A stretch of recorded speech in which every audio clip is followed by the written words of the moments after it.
किया जा रहा था जिसमें चाइनीज एम्बेसडर भी शामिल होने वाले थे। खास बात है कि सिद्धरमैया जो पूर्व मुख्यमंत्री रहे कर्नाटक के, कर्नाटक कांग्रेस में बड़े नेता हैं, वो उस प्रोग्राम में शामिल होना चाहते थे और अब क्रिटिसिज्म के बाद उन्होंने उस प्रोग्राम में शामिल होने से मना कर दिया। देखिए, उस तरह का प्रोग्राम करने का मकसद क्या था, क्या उसका रीज़न है उस तरह का प्रोग्राम करने का, जिसमें चाइना के एम्बेसडर, चाइना के कौंसल जनरल और उसका ऑर्गेनाइज़र एक कांग्रेस पार्टी के नेता हैं। क्या कांग्रेस पार्टी नरेंद्र मोदी के चाइना के ऊपर खामोशी और सरेंडर को वैलिडेट करना चाह रही है, वैलिडेट करना चाहिए इस तरह का सेमिनार रख करके? क्या यानी क्या हिपोक्रेसी है कांग्रेस पार्टी की? दिल्ली के उनके नेता बोलते हैं कि चाइना के बारे में और उनका कर्नाटक के नेता और कुछ करते हैं। क्या कांग्रेस पार्टी 1962 की जंग से कुछ सबक हासिल नहीं की क्या? और देश के मौजूदा प्रधानमंत्री की सरकार ने चाइना को 1000 स्क्वायर किलोमीटर पर भारत की ज़मीन पर, जहाँ पर हमारी फ़ौज पेट्रोलिंग करती थी, वो बिल्कुल सरेंडर कर दिया है। हॉट स्प्रिंग, डेप्सांग, डेमचाक में हमारा कोई असर नहीं है वहाँ पर। तो एक अजीब है, दो नेशनल पार्टी अपने आप कहते हैं और चाइना के बारे में दोनों की एक हिपोक्रेसी चल रही है। सर, सवाल कश्मीर के पॉलिटिक्स में, कश्मीर के बड़े नेता हैं गुलाम नबी आज़ाद, उन्होंने इस पार्टी छोड़ी, कयास लगाए जा रहे हैं अपनी नई पार्टी बना सकते हैं। ये पूरा जो कश्मीर का डेवलपमेंट है उसको कैसे आप देखते हैं? देखिए, कश्मीर में जो जब से 370 हटाने के बाद और उसके दौरान जो भाजपा कह रही थी कि टेररिज्म ख़त्म हो जाएगा, टेररिज्म ख़त्म नहीं हुआ। भाजपा ने कश्मीरी पंडित का मुद्दा बनाया, आज भी कश्मीरी पंडितों की हत्या हो रही है। तीसरा, उन्होंने कहा था कि बहुत सारा इन्वेस्टमेंट आएगा, कहाँ इन्वेस्टमेंट आ रहा है। चौथी बात यह है कि जो डिलिमिटेशन कमीशन से जो नए असेंबली के कॉन्स्टिट्यूंसीज को बनाया गया, वो बिल्कुल जेरिमेंडरिंग किया गया है। और ये बात मैं नहीं कह रहा हूँ, बल्कि एक कमेटी है जिसमें भारत के x home secretary, foreign secretary और एक रिटायर्ड हाई कोर्ट के जज हैं। इसकी रिपोर्ट में कहा गया कि ये डिलिमिटेशन करके वहाँ पर जेरिमेंडरिंग हुई है। अब ये जो आज़ाद साहब जो कांग्रेस पार्टी को छोड़कर गए हैं, अब नहीं मालूम कहाँ तक वो कितना असरअंदाज होंगे, कश्मीर में क्या होगा और क्या करेंगे वही बता पाएंगे। मगर कांग्रेस पार्टी का तो बुरा हाल है, एक के बाद एक पूरे नेता उसको खुदा हाफिज कर रहे हैं। आपको लगता है ये कांग्रेस के लिए एक बहुत बड़ा झटका है? उन्होंने लीडरशिप पे फिर से सवाल खड़ा किया है, नॉन सीरियस बोला है राहुल गांधी।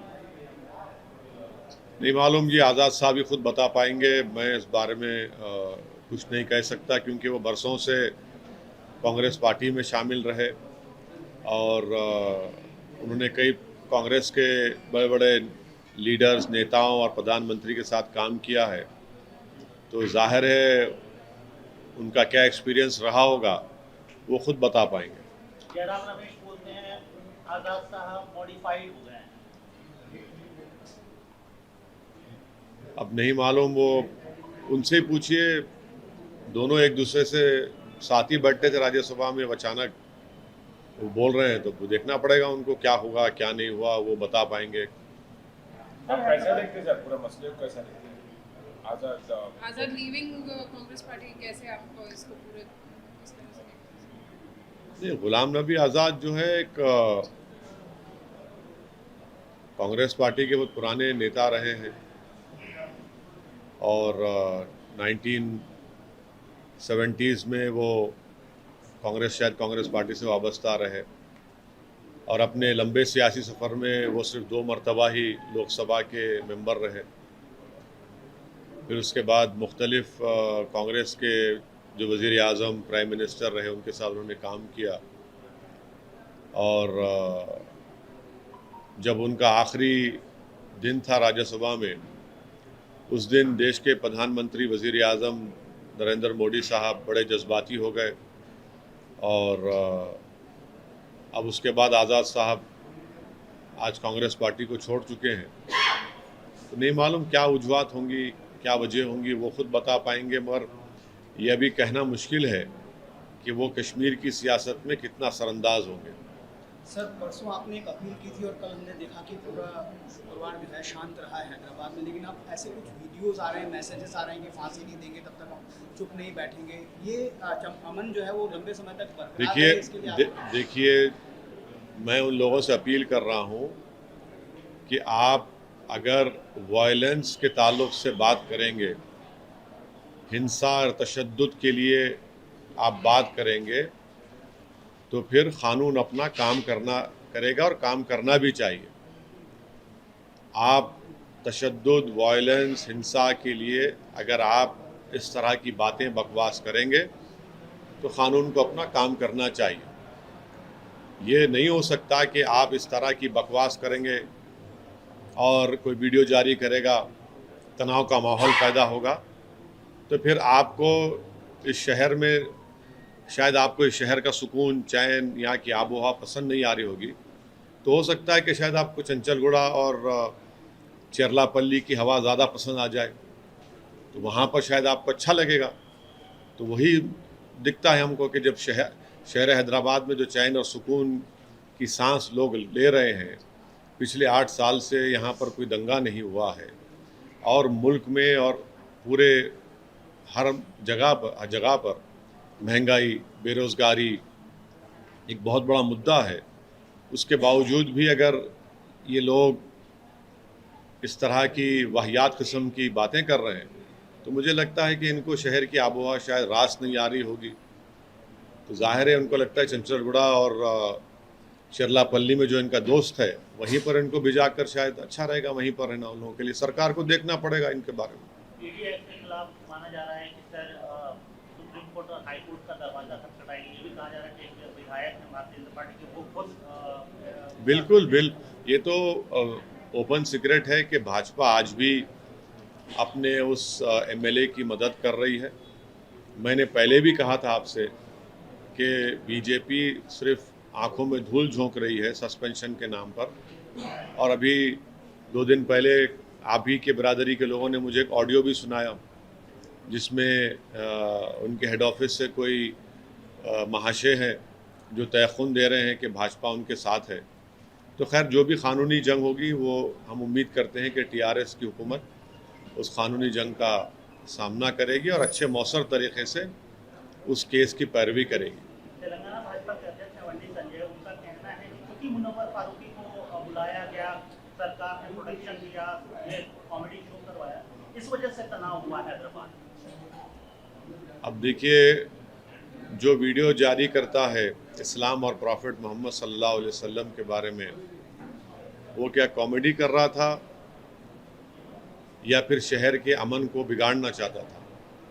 वो उस पर बात करे, वो अपने लोगों को रोके, अपने पार्टी के नेताओं को समझाए और उस बात को समझिए कि शहर हैदराबाद हो या तेलंगाना हो, यहाँ की जनता, यहाँ की आवाम हरगिज़ इस बात को पसंद नहीं करती कि यहाँ पर अमन एक परमानेंट अमन बन चुका है, उसको कमज़ोर किया जाए।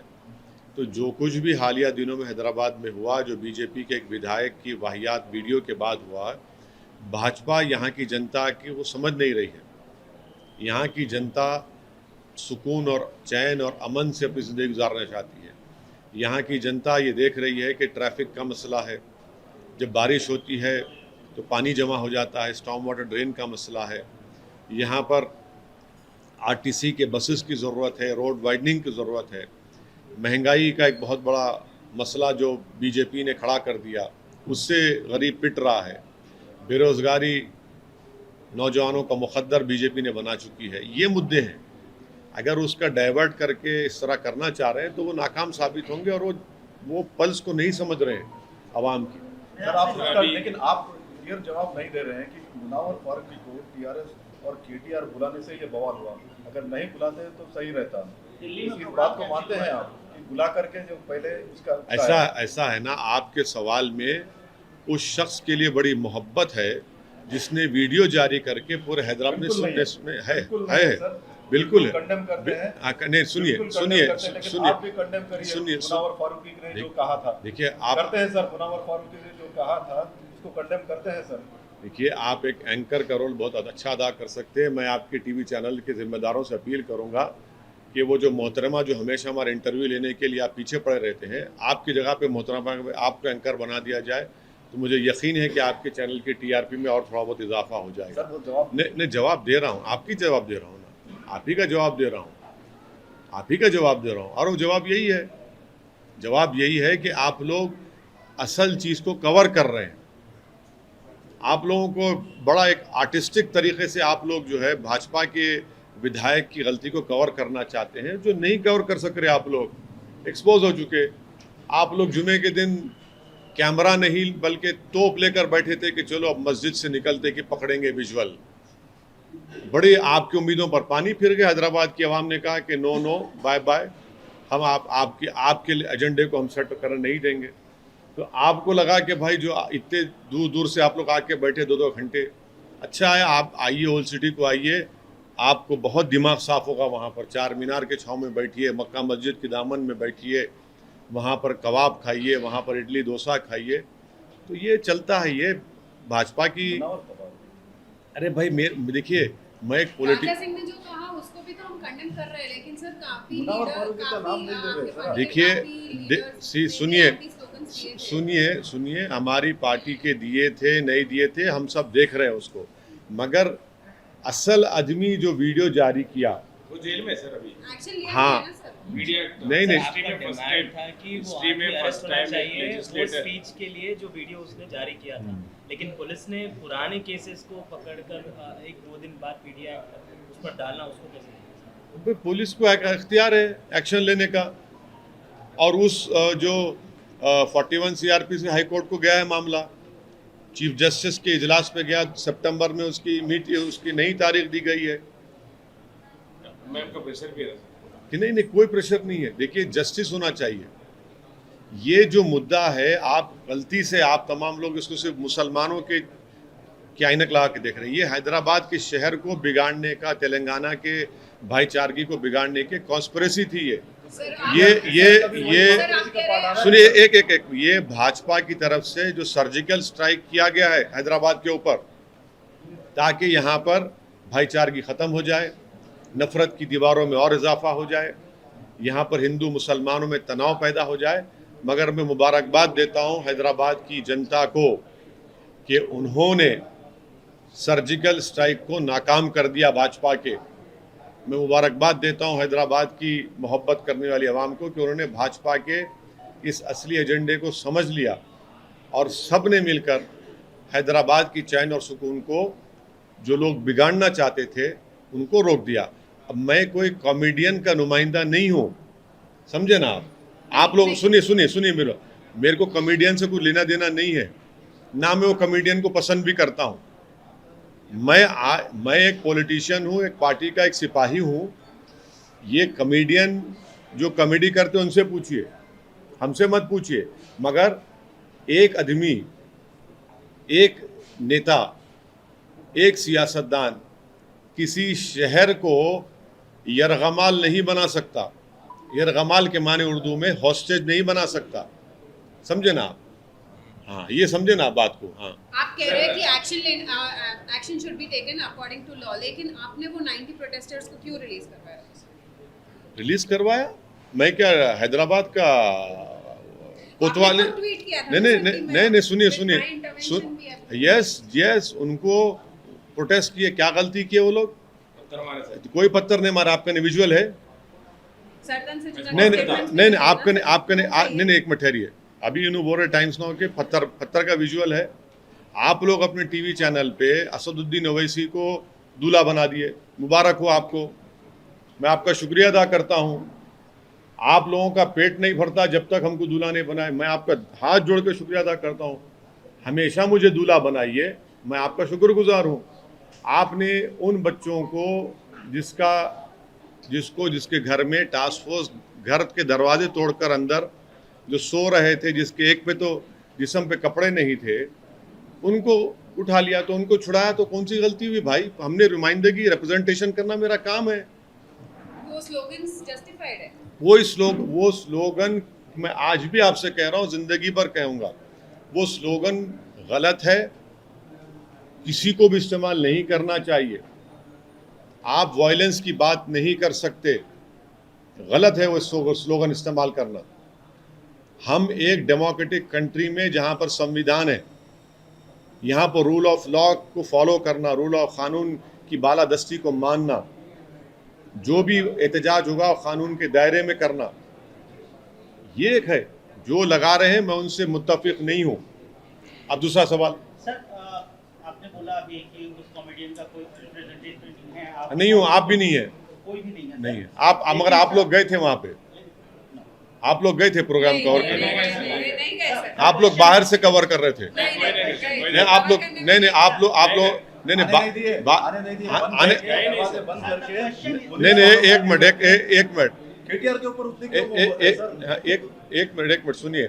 आप लोग मेरे से मोहब्बत है, आपको इससे ही मोहब्बत नहीं है, मेरे को इतराज वही है। आप लोग सिर्फ मेरे से ही मोहब्बत करते हैं, ऐसा दिखता है कि जवानी में मोहब्बत ही नहीं की, सिर्फ हमसे ही कर रहे मोहब्बत आप लोग। सरकार की तरफ से सरकार के मंत्री मुनव्वर के शो के लिए ट्वीट करते हैं, ये पूरा जो वाकया हुआ, जो हिंसा हुई या वायलेंस हुआ, तनाव हुआ, उस पर न मुख्यमंत्री न मंत्री कोई एक शब्द नहीं बोलते। इसको कैसे देखते हैं आप? ये कहीं ना कहीं नहीं लगता है कि वो मैं नहीं, आप बोल रहे हैं, अच्छी बात है। हम इसलिए मुख्यमंत्री या केटीआर कभी नहीं बोलते, लेकिन उनकी जो है तारीफ करते रहते हैं आप। आज भी उनके लिए ट्वीट हो नहीं, गया। सुनिए मेरी बात। हम बोलते क्योंकि आप हमारे से नहीं आते, माशाल्लाह। आप मत आइए, नहीं बोलते। वो नहीं है। अरे कौन वो आपको मजबूर कर रहा है? सर आप बोल रहे हैं। आप आते हमारे दफ्तर को तो हम पूरी इज्जत के साथ, एहतराम के साथ आपको हमारे इज्जत के साथ आपको बिठाते हैं। सुनिए आप इसलिए आते क्योंकि हम कुछ बोलते। अब जो नहीं बोलना चाह रहे उनके बारे में मैं क्या बोलूं? अरे फिर सपोर्ट कर रहे हैं सर आप। अरे क्या सपोर्ट क्या कर रहे हैं भाई? मैं क्या, मेरा पार्टी मिनिस्टर है वहाँ पे? नहीं, लेकिन आप लोग हैं? कुछ भी नहीं बोल आपको रहे। नहीं लगता है सर कि गवर्नमेंट की तरफ से जो बीजेपी अलेज कर रही है, देखिए जो politics की नहीं, जा रही है, देखिए आशीष, जो गवर्नमेंट है, मैं तो गवर्नमेंट नहीं हूँ ना। गवर्नमेंट की बात, हाँ बिल्कुल है और रहेंगे इंशाल्लाह। गवर्नमेंट की बात गवर्नमेंट करेगी। आप तो फ्रेंडली पार्टी है ना सर। नहीं मैडम, पूरे मामले के बाद केसीआर पूरे मामले के बाद ट्वीट करके बोलते हैं, अपने भाषण में बोलते हैं कि ये नहीं होना चाहिए जब तक बहुत अच्छा वो तो मेरी जान में बिल्कुल बहुत अच्छा भाषण था वो। उसमें गलत क्या बात कही केसीआर? सही बोला, लेकिन नहीं उसमें होने के बाद नहीं सब होने के बाद नहीं भाई। एक चीफ मिनिस्टर है तो उनकी जिम्मेदारी है कि तेलंगाना को और हैदराबाद में जो कुछ हो रहा है उसके बारे में उन्होंने कहा। उन्होंने क्या कहा? मैं किसी को बर्दाश्त नहीं करूंगा। अच्छी चीज़ है वो, बहुत अच्छी चीज़ है ना। बुरी बात क्या है उसमें? आप चाहते हैं गड़बड़ हो जाए? आप चाहते हैं आप लोग कि तनाव हो जाए? बोलने का टाइम सब होने के ना नहीं, माशाल्लाह। चलिए एक बात तो राजी हो कि आप नहीं चाहते, तो सीएम ने कुछ कहा है तो गलत क्या कहा है भाई? एज ए चीफ कोई भी मुख्यमंत्री बात कहेगा, अच्छा कहा उन्होंने। वैसे सब एक और बड़ा सवाल ये है कि ये पूरा एपिसोड आप लगातार सब कुछ आपने देखा, आपकी अपील हुई, आपने बहुत अच्छा एक अपील करके बहुत मामले को शांत करने में बहुत महत्वपूर्ण भूमिका निभाई। लेकिन देश के प्रधानमंत्री और जो गृह मंत्री है इस पूरे एपिसोड कई मामले में छोटे छोटे मामले में ट्वीट करते हैं, उनके बयान आ जाते हैं, लेकिन इस पूरे वाले मसले पर कहीं वो कुछ बोलते नहीं देखे। इसको कैसे देखते हैं? ऐसा है ना, उनकी रजामंदी से, उनके परमिशन से ही तो ये वीडियो जारी किया गया था। आप समझ ही नहीं रहे हमारी बात को। राजू सिंह वाला। अच्छा, हाँ, आप बोल रहे हैं। हाँ देखिए, सुनिए देखिए, ये हम उसी दिन मैंने कहा था कि भाजपा की ऑफिशियल पॉलिसी है, आप रिवाइंड करके देख लो। आप समझ ही नहीं रहे हमारी बात को। हम तो कह रहे हैं आपको, ये पॉलिसी डिसीजन है भाजपा का कि इस्लाम और प्रॉफिट मोहम्मद सल्लल्लाहु अलैहि वसल्लम के बारे में बोला जाए। नुपुर शर्मा का जब हुआ, जब मैंने कहा था, आप यकीन नहीं किए। अब हुआ, अभी भी यकीन नहीं कर रहे आप। हम बोल रहे हैं आपको, समझा करिए आप। और एक चीज़, हम प्रधानमंत्री से ये अपील करेंगे कि चीन के बारे में कुछ बोल दीजिए। आज अरुणाचल प्रदेश में हमारी ज़मीन पर चीन के बुलडोज़र आ गए। वहाँ पर हमारी ज़मीन पर बुलडोज़र आ गए, तो कहा करेंगे बुलडोज़र से मोहब्बत करने वाले? माने चीन बुलडोज़र लेके आ गया तो ये टाइटाई हो जा रहे हैं लोग। कमज़ोरों पर बुलडोज़र चलाएंगे, चलाओ ना। चीन हमारी ज़मीन पर चीन बुलडोज़र ला लिया है, हमारी ज़मीन पर चीन बुलडोज़र चला रहा है। आप लोग खामोश बैठे हैं। शाम सूंघ गया क्या आप लोगों को? सत्ता में तो भाजपा है, जो बुलडोज़र के नाम पे फ़ख्र करते। जाओ ना, अभी भारत की सरजमीन पर अरुणाचल प्रदेश में चीन बुलडोज़र चला रहा है। देश के एक बहुत बड़े टीवी चैनल ने उसको रिपोर्ट किया है। वहां पर क्या बोलेंगे फिर? चलिए उन जाके कम से कम उन बुलडोजरों को उठाकर लेकर आइए, चीन लेकर आया है। चलिए लिख जाइए जाके, वो जो बुलडोजर हमारी जमीन पर अरुणाचल प्रदेश में, उन बुलडोजरों को उठाकर लाइए। आप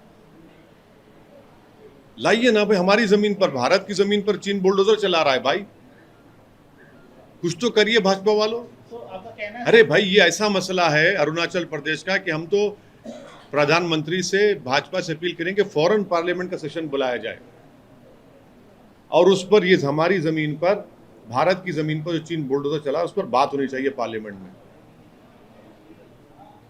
कब तक खामोश बैठेंगे चीन के बारे में? क्या बात है ये? वैसे सर राजा सिंह के मामले में बहुत इंपॉर्टेंट अब एक आगे ये बात है, आपने कहा था कि जब तक वो जेल के अंदर नहीं जाएंगे तब तक ये प्रोटेस्ट होगा, ये अधिकार है, बिल्कुल सही कहा आपके हिसाब से। लेकिन अब ये मसला है कि आगे जो उनका केस लड़ा जाएगा, पीडी एक्ट लगाया गया है, खुदा न खास्ता वो कल को अगर महीने में, 2 महीने में, 4 महीने में बाहर आते हैं तो आपका स्टैंड फिर वही है या आप बदलेंगे या इस चीज़ को आगे कैसे लेके जाएंगे? अब हर चीज को हम क्यों बोल दें आपके सामने? Wait and watch. अच्छा सर, आप नारेबाजी के बारे में बात कर रहे थे। नहीं देखो सौमित, देखो आपके चैनल पे मैं बैठा, आपके बोलने पे, पर्सनली आपके बोलने पे बैठा मैं, और दूसरे 10 चैनल बैठे हुए थे, मैं निकाला तो आपके चैनल पे हेडलाइन चला है कि ओवैसी रैन अवे। ये क्या बात है यार? मैं क्या भागता हूँ? मैं किसके बाप से डर के नहीं भागने वाला हूँ मैं? ओवैसी भाग, अरे कहाँ भागते भाई?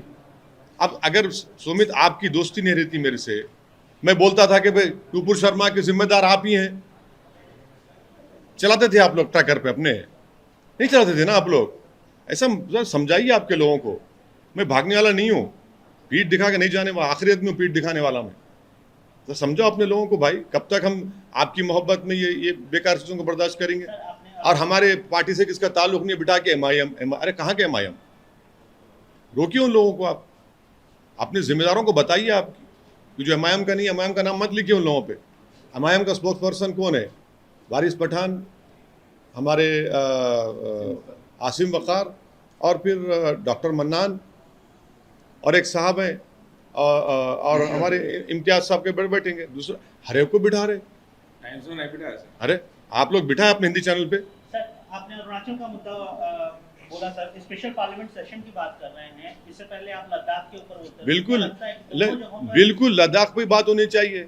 1000 स्क्वायर किलोमीटर पर भारत की, जहां हमारी फौज पेट्रोलिंग करती थी, वहां पर चीन बैठा हुआ है।